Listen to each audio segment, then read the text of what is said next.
I've got a very beautiful woman staring at me in the studio this afternoon. So you know what it is. It's not just about education. You got to look at some very very beautiful. I like to always use the analogy of the house. We're actually in a building now that has, oh, I forgot to count how many stories we have. But anyway, right now we're on the fourth floor. Yeah. For us to be on this fourth floor, there had to be a foundation.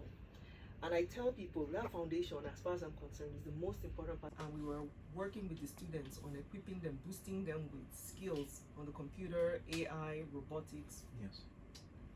There were a couple of students, and when I say a couple, I don't even want to number them. The pilot was centered around 500 students. There were a couple of students who didn't even know how to turn on the computer. To me, that is a big, big travesty in the 21st century. Because everything these days is centered around computers, even our phones. I don't know why people don't understand. These phones are powerful computers. Yes, they are. So how can a child in the 21st century not know how to turn on the computer, be able to navigate Word, be able to put together a presentation on PowerPoint? I was overwhelmed, and I had to control myself when I was in that room, walking around. I have pictures. I wish now that I had sent them so that you could see what I'm talking about.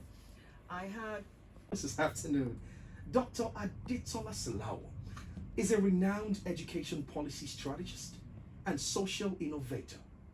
She's focused on integrating STEM, which is a premise that everybody needs to understand.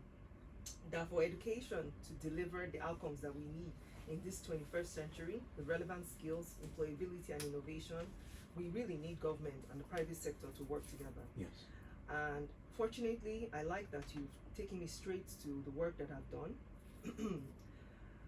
I can personally say from the work that I did in Lagos State and now in Kwara, that a lot of the work that I did, the initiatives, were done in conjunction with the private sector.